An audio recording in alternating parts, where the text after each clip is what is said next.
Cowabunga, dudes! This is Double RPG here with my review of the first episode of the 2012 Teenage Mutant Ninja Turtles cartoon by Nickelodeon.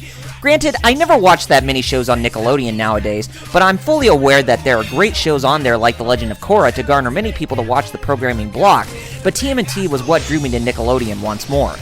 On September 29th, 2012, a one-hour special featuring the first two episodes aired on Nickelodeon and Nick.com in the form of a two-part story arc, Rise of the Turtles. Without further delay, here goes my review.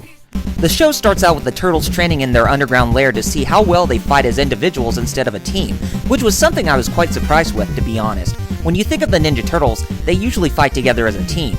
After 3 rounds where Raph comes out on top as the winner of the training, they celebrate their 15th anniversary of their arrival along with their sensei, Master Splinter.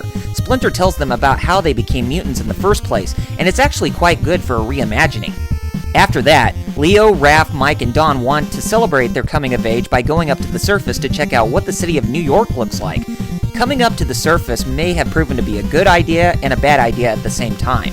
Learning about the surface showcases many things they never came into contact before, such as learning what pizza really is, which I thought was actually pretty cool. The other thing they discover is a girl and her father being abducted by men in business suits, and Donatello starts to develop this crush on the girl.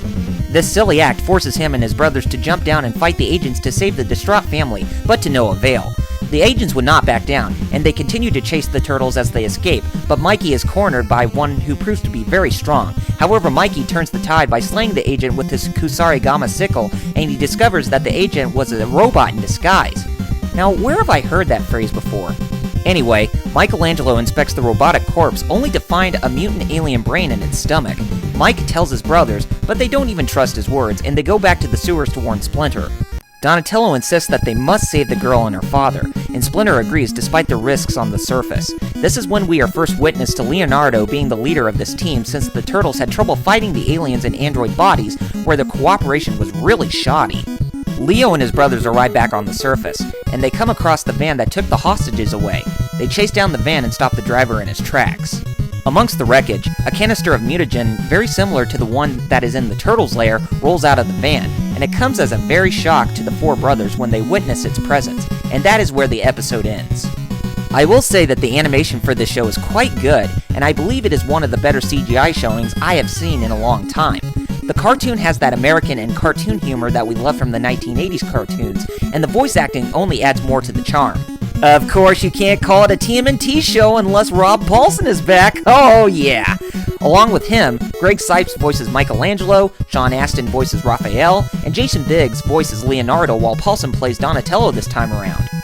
Hoon Lee plays Hamata Yoshi, or Splinter as we call him, and he sounds great for a teacher figure that the character is centered around towards. Another interesting aspect about Splinter is that he was originally human like the 1987 Splinter was, and I thought that was awesome to see that story element make a return, since we have seen Splinter starting out as a rat to begin with. Not saying it's bad, but the whole thing where Splinter was a human to start out with became a more enjoyable twist in my opinion. Speaking of American and cartoon humor, some of the running gags that you see in this episode give off the impression as if you were watching a Japanese anime, and I think it just fits perfectly since there are American and Japanese overtones in the storyline. The music is also spectacular, and the theme song is more of an homage to the 1987 cartoon, but with this rap number that actually worked very nicely. Overall, the pilot episode kicked off the 2012 TMNT cartoon with great promise, and I really look forward to seeing how far this show will go in the many years to come. I give this episode a 9 out of 10 rating.